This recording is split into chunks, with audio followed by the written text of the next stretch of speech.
பிள்ளைகள் கர்த்தரால் வரும் சுதந்திரம் என்று சொல்லி வேதம் நமக்கு சொல்லுகிறது. இது மனிதர்கள் நாம் திட்டமிடுவதல்ல, நாம் யோசிப்பதல்ல. இது தேவன் நமக்கு தருகிற சுதந்திரம், ஈவு, ஆசீர்வாதம். ஓகே, அப்ப இந்த பிரதிஷ்டை எதற்காக இந்த பிரதிஷ்டை? தேவன் நமக்கு கரங்களில் கொடுத்த அந்த குழந்தையை மீண்டுமாய் தேவனுடைய கரத்தில் கொடுப்பதற்கு அடையாளமாகும் பிரதிஷ்டை. இயேசுவானவர் அவர் பிறந்து அந்த 8 நாட்கள் முடிந்து மரியாளும் யோசேப்பும் தேவனுடைய ஆலயத்துல போய் அவர்கள் பலி செலுத்துகிறார்கள். அவங்க பலி செலுத்த போகும்போது அவங்க புறா குஞ்சுகளை கொண்டு போனார்கள். யூசுவலா ஒரு வீட்டில ஆண் குழந்தை பிறக்குமானால் அவங்க பலி செலுத்த போகும்போது, ஸ்தோத்திர பலி செலுத்த போகும்போது அவங்க சிறந்ததை கொண்டு போவாங்க. ஆட்டுக்குட்டியை கொண்டு போகலாம், ஆனா இவங்க புறா குஞ்சை கொண்டு போறாங்க. அதுல நமக்கு தெரியுது என்ன, அவங்க ஏழைகள் என்பது தெரியும். அவங்களால முடியாதவர், இயலாதவர். சோ புறா குஞ்சை கொண்டு போகிறார். அங்க போய் பலி செலுத்த போகும்போது அங்க 2 காரியங்கள் நடக்குது. ஒன்று, அன்னாள் என்று சொல்லுகிற ஒரு விதவை, இளம் வயதிலே கணவனை இழந்தவர், அவள் அந்த குழந்தையை வாங்கி அந்த குழந்தைக்காக தேவனை ஸ்தோத்தரித்து ஆசீர்வதிக்கிறார். சிமியோன் என்ற ஒரு ஊழியக்காரர் இரட்சகரை காணாமல் நீ மரிப்பதில்லை என்று சொல்லி வாக்குத்தத்தத்தை பெற்று அந்த வாக்குத்தத்தத்தின் நிறைவாய் அந்த குழந்தையை வாங்கி ஆசீர்வதிப்பதை நாம் பார்க்கிறோம். அப்போ தேவனுடைய ஆலயத்தில் அந்த குழந்தையை கொண்டு வரும்போது அந்த குழந்தை தேவ பிள்ளைகளால் ஆசீர்வதிக்கப்படுகிறார். தேவ பிள்ளைகளால் அந்த பிள்ளையை ஆசீர்வதிக்கிறார். அது பொருளினால் அல்ல, தங்கத்தினாலும் வெள்ளினாலும் அல்ல, ஆனால் இயேசுவின் நாமத்திலே உள்ளத்தின் ஆழத்திலிருந்து அந்த பிள்ளையை தேவனுடைய ஜனங்கள், இயேசுவின் இரத்தத்தினால் மீட்கப்பட்ட தேவ ஜனங்கள், பரலோகத்துக்கு போகிற தேவ ஜனங்கள் சபையாக சேர்ந்து கைகளை உயர்த்தி அந்த பிள்ளையை ஆசீர்வதிக்கிறாங்க. அது மட்டுமல்ல, அந்த ஆசீர்வதிக்கும் போது அந்த பிள்ளைக்காக நாங்கள் ஜெபிப்போம் என்பதையும் அந்த சபையில இருக்கிறவர்கள் தெரிவிக்கிறார். அதாவது சபையில வச்சு நாம அந்த பிரதிஷ்டையை செய்ய வேண்டும் என்று நாம விரும்புகிறோம். அந்த பிள்ளைக்காக ஜெபிக்கிறவர்கள், மாமா, மச்சான், மைத்துன, அவங்க இவங்க தங்கத்துல மோதிரம் போடுவாங்க, செயினை போடுவாங்க. ஆனா தேவ பிள்ளைகள் என்ன பண்ணுவாங்க? ஜெபிப்பாங்க. அப்போ அந்த ஜெபிக்கும் போது அந்த விசேஷித்த ஆசீர்வாதம் அந்த பிள்ளையின் மேல் இருக்கும். ஓகே, அப்ப அந்த பிரதிஷ்டை நம்ம என்ன பண்ணுறோம்? தகப்பனும் தாயும் அந்த பிள்ளையை முன்னே கொண்டு வந்து அந்த பிள்ளையை போதரிடத்துல கொடுப்பது எதற்கு அடையாளம் என்றால், தேவன் நீர் எங்களுக்கு கொடுத்த குழந்தையை நாங்கள் என்ன பண்ணுகிறோம்? உமக்கு திருப்பி கொடுக்கிறோம் என்று சொல்வதற்கு அடையாளம். ஓகே, இப்ப கொடுத்துட்ட பிறகு பாஸ்டர் அதுக்காக ஜெபம் பண்ணிட்ட பிறகு என்ன பண்ணுவாங்க? திருப்பி அவங்க அப்பா அம்மா கிட்ட கொடுப்பாங்க. அது என்னத்துக்கு அடையாளம்? நீங்க என்கிட்ட கொடுத்த இந்த பிள்ளைய தேவ பயத்திலும் தேவனை அறிகிற அறிவிலும் இந்த குழந்தை வளரும்படியாக நான் உனக்கு திருப்பி தருகிறேன் என்று சொல்லி ஆண்டவர் கொடுப்பதற்கு அடையாளம். அப்போ அந்த அடையாளத்துக்கு முன்னாடி பாச கேட்பாங்க, இந்த பிள்ளையை தேவ பயத்திலும் தேவ ஒழுக்கத்திலும் வழிநடத்த நீங்கள் ஒத்துக்கொள்கிறீர்களா? ஆமான்னு அவங்க சொல்லுவாங்க. அது சபைக்கு முன்பாக அவங்க செய்கிற வாக்குறுதி. சோ இதை செய்து அவங்களுடைய கரத்துல அந்த குழந்தையை நாம் கொடுத்து அதை ஆஸ்வதிக்கிறோம். இன்றைக்கு இந்த குழந்தைக்கு ஜேன் ஜோஷுவா,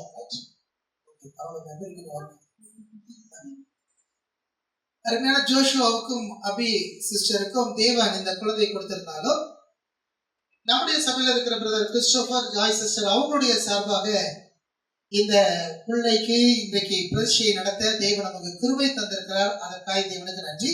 அந்த பாக்கியத்தை அந்த குழந்தை இன்றைக்கு பெற்றிருக்கிறது. ஹல்லேலூயா. அப்ப குழந்தையை பெற்றிருக்கிற பெற்றோர் அவங்க 2 பேருக்கு மட்டும் இல்லை, நம்ம எல்லாருக்கும் பிள்ளைகள் இருக்கும்.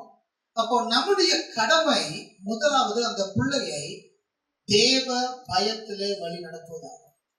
குழந்தை பிறந்த உடனே சில குடும்பங்கள் நடப்பது என்ன தெரியுமா? உலகமே குழந்தைய, உலகமே குழந்தை இல்லை.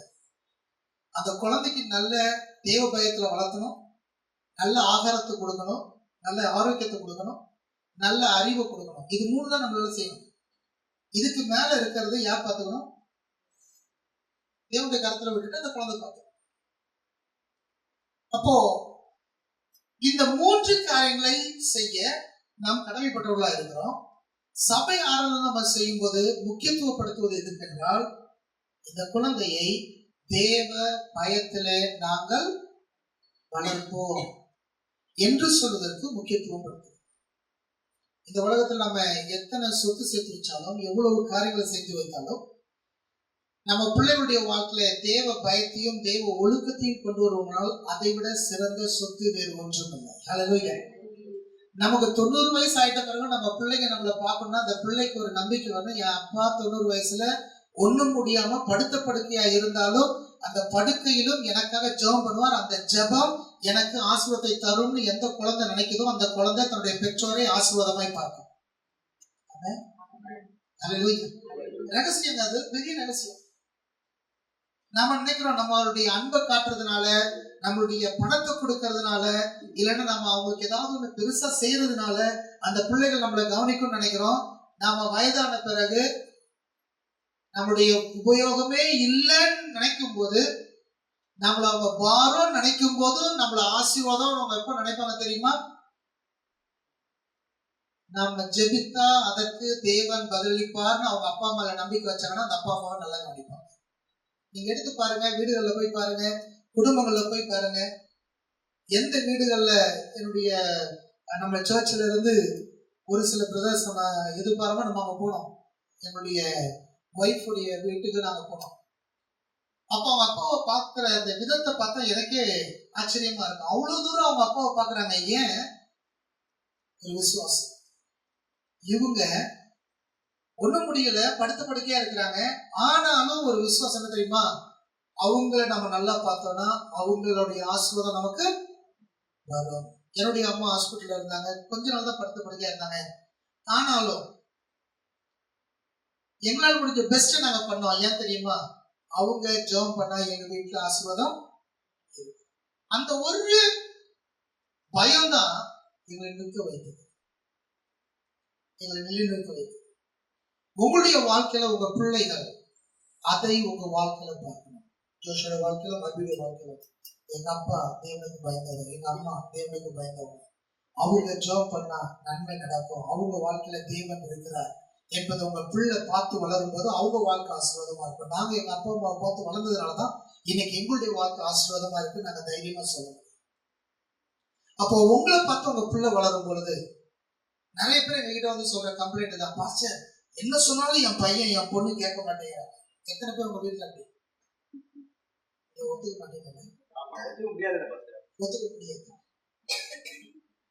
நான் சொல்றேன், நம்ம பிள்ளைங்க நீங்க என்ன சொன்னாலும் கேட்டாங்கன்னு வைங்க, அவங்க பிள்ளைங்களே இல்ல, அவங்க பரலோகத்தின் தூதர்கள்.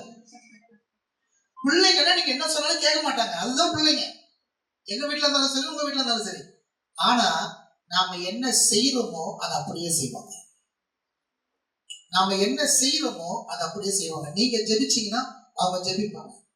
நீங்க படிக்கிறத பார்த்து அவங்க பிள்ளைங்க பார்த்தாங்கன்னா அவங்க என்ன பண்ணுவாங்க? படிக்க ஆரம்பிப்பாங்க. நீங்க பைபிள் படிங்க, அவங்க அவங்க புத்தகத்தை ஆட்டோமேட்டிக்கா படிப்பாங்க. நீங்க சர்ச்சில் 2 மணி நேரம் உட்காந்து பாருங்க, அவங்க கிளாஸ்ல உட்கார்றது அவங்களுக்கு வந்து பிரச்சனையே இருக்காது. நம்ம சபையில நம்ம நிறைய பிள்ளைகளை பார்க்கிறோம். எந்தெந்த குழந்தை எல்லாம் அழுத உடனே வெளியே கூட்டு போறாங்களோ, அடுத்தது 5வது 6வது படிக்கும் போது பாஸ்டர் ஒண்ணுமே தள்ள ஏற மாட்டேங்குது. மனசுல இருக்கும், இந்த நேரத்துல நம்ம தைரியமா சொல்லலாம், ஏன்னா இனிமேட்டு வர போறது ஏதாவது வந்து சொல்லும், கம்ப்ளைண்ட் சொல்லணும், நம்ம சொல்ல முடியாதுல்ல. ஓகே பாஸ்டர் ஒண்ணுமே படிக்க மாட்டேங்க, மனசுல நினைச்சு வேண்டியதான், அழுகும்போது வெளியே தூக்கி போனாங்க, பிள்ளைன்னு ஒண்ணு இல்ல. ஆனா பிள்ளைகள் நம்ம உட்கார வச்சு காரியத்தை செய்யும் போது அந்த பிள்ளைகள் ஆசீர்வாதமான பிள்ளைகளாக வளருவார்கள், மேன்மையான பிள்ளைகளாக வளருவார்கள், பலர் போற்றத்தக்க பிள்ளைகளாக வளருவார்கள். தமிழ்ல சொல்லுவாங்களே, நான் சொல்றது எனக்கு தெரியாது, சான்றோர் என்று கேட்டபோது தாய் என்ன பண்ணாலும் ரொம்ப மகிழ்ந்தாள். பிள்ளை பெறுவதை விட தன்னுடைய பிள்ளை சான்றோன் என்று கேட்கும் போது ரொம்ப மகிழ்ந்தாள். அது போன்ற ஒரு வார்த்தையை உங்க பிள்ளையுடைய வாழ்க்கையில இருந்து நீங்க கேட்கணும்னா ஒரே ஒரு வழிதாங்க இருக்கு, நம்மளால செய்ய முடிஞ்ச வழி, தேவ பயத்துல பிள்ளைய வளர்க்கும். அதுக்கு என்னென்ன செய்ய முடியுமோ அது எல்லாம் செய்யுங்க. என்னுடைய வீட்டுல என் பையன் யூஸ் பண்ற the costliest book, ரொம்ப காஸ்ட்லியான புக் எதுன்னா பைபிள் தான். அவன் எழுதுற நோட்ல வருஷம் ஒரு முக்கியமான ஒரு டைரியை நான் வாங்கி தருவேன். the best costliest book. என்னுடைய மனசுல ஒரு காரியம், எங்க வீட்டுல நாங்க தீர்மானித்த ஒரு காரியம், நம்ம ஆண்டவருக்காக செய்யறது எதுவும் பெஸ்டா இருக்கும். அதுக்கப்புறமா தான் மற்ற புக்கெல்லாம் அதோட லோவர் லெவல்ல தான் இருக்கும். நாம எவ்வளவு இம்பார்ட்டன்ஸ் கொடுக்குறோன்றத பிள்ளைகளுக்கு காட்டும் போது அவங்க அதை தொடர்ந்து செய்ய ஆயத்தமா இருப்பாங்க. அந்த இனிஷியல் ஸ்டேஜ்ல நீங்க பண்ணி விட்டுருங்க. அதுக்கப்புறம் நீங்க சொல்ல வேண்டாம், நீ பைபிளே படிக்காதான்னு சொன்னாலும் இல்ல எனக்கு காலைல இவ்வளவு நேரம் பைபிள் படிக்கணும்னு சொல்ற பிள்ளைகளா இந்த பிள்ளைகள் மாறும். அதுக்கப்புறம் இனிஷியலா நீங்க கொடுக்குற முக்கியத்துவத்தை கொடுங்க. த பெஸ்ட அவங்களுக்கு கொடுங்க. த பெஸ்ட கொடுங்க. அது பெஸ்ட கொடுக்கும்போது ஆண்டருக்கான பெஸ்ட் அந்த பிள்ளைகளோட வாழ்க்கை கொடுக்கும்போது அந்த பிள்ளைகள் சிறந்து விளங்குவார்கள். இது அந்த பிள்ளைகளுக்கு அவங்களுக்கு மட்டும் இல்ல, நம்ம எல்லாருக்கும். இப்போ ஜோஷாவையும் அபியும் பிள்ளை எடுத்துக்கொண்டு முன்பாக வரும்படி அன்பா கேட்கிறேன். தேவன் உங்களுக்கு இந்த குழந்தையை கொடுத்தாரு. இந்த குழந்தை தேவனுக்காக தேவனுடைய நாம் மகிமைக்காக வளர்க்கும் என்று சபை முன்பாக தகப்பனே இந்த நல்ல மையம் ஆசீர்வாதமான இந்த நல்ல சாயங்கால வேலையில அருமையான குடும்பத்தார் அவங்களுக்கு தானமாய் தேவனாய் கொடுத்த இந்த அருமையான குழந்தை ஜேன் ஜோஷுவா இந்த கருத்தில் ஒப்புக் கொடுக்கிறோம். என் தேவன் இந்த குழந்தையை பிதா குமாரன் பரிசுத்தாவின் பெரிய நாமத்தில அன்று இந்த பிள்ளையை பிரதிஷ்டை செய்கிறோம். தேவனுடைய கிருபையின் கரம், தேவனுடைய ஆசீர்வாதத்தின் கரம், தேவனுடைய நன்மையின் கரம், தேவனுடைய தயவு இந்த பிள்ளையின் மேல் ஆமென்றும் ஆமேன் என்றும் தங்கியிருப்பதாக. ஆண்டவரே, உங்களுடைய சபையில உங்களுடைய பிள்ளைகளுக்கு முன்பாக நம்முடைய வாக்குறுதிகளை கொடுத்திருக்கிற அருமையான இந்த குடும்பத்தில தெய்வ ஆசீர்வாதமும் தெய்வ தயவும் தெய்வ இரக்கமும் வெளிப்படுத்தும். இந்த பிள்ளையை ஞானமாய் வளர்ப்பதற்கு ஏற்ற ஞானத்தையும் கிருபையும் தயவையும் அருமையான இந்த பெற்றோர் பெற்றுக்கொள்ள தேவன் இந்த பிள்ளைகளுக்கு ஆசீர்வாதத்தையும் நன்மையும் தருகிறார். தாமை கொடுத்த பிள்ளையை ஆசீர்வதிக்கிற ஒரு முறை கூட நல்ல சுகத்தை தாங்க, பலத்தை தாங்க, நல்ல ஞானத்தை தாங்க, தீர்க்காயசை தாங்க, தேவ தயவை தாங்க, தேவ கிருபையை தாங்க. அன்றைய மனுஷனுடைய கண்ணில தயவை கட்டப்படுங்க. இயேசுவான ஒரு ஞானத்திலும் வளர்த்திலும் தேவ கிருபையிலும் மனுஷ தயவிலும் நாளுக்கு நாள் விருத்தி அடைந்தார் என்று சொன்ன வசனத்தின்படி அருமையான ஜேன் ஜோஷுவாவை அன்றைய ஞானத்திலும் வளர்த்திலும் தேவ கிருபையிலும் மனுஷ தயவிலும் நாளுக்கு நாள் விருத்தி அடைந்து மேன்மை அடைகிற பிள்ளையாய் பிதா குமாரன் பரிசுத்தாவின் திரிய நாமத்தில் மீண்டும் ஒரு முறை கூட ஆசீர்வதிக்கிறோம். நன்மைகள் கிருபைகள் வரட்டும். அந்த சபையர் எல்லாரும் வலது கருத்து பிள்ளைக்கு நேரம் நீட்டி ஜோமுடமா எல்லாரும் சேர்ந்து ஜோமுடமா அன்றைய பிள்ளையுடைய கருத்துல நம்ம சபையாக சேர்ந்து ஆசீர்வதிக்கிறோம். நன்மைகள் கிருபைகள் பிள்ளையோட வாழ்க்கை பெருகட்டும்.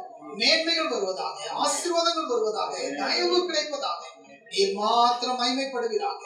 இந்த கிருபையின் நாட்கள்ல இந்த பிள்ளை விடுறோம். இன்று முதல் ஒரு விசேஷித்த கிருபை, ஒரு விசேஷித்த தயவு, விசேஷித்த ஆசீர்வாதம், விசேஷித்த இரக்கம் இந்த பிள்ளையின் மீது தங்கியிருக்கும்படி ஆசீர்வதிங்க. நன்மை இயேசுவின் நாமத்தில் கேட்கிறோம். நல்ல பிதாவே. ஆமென்.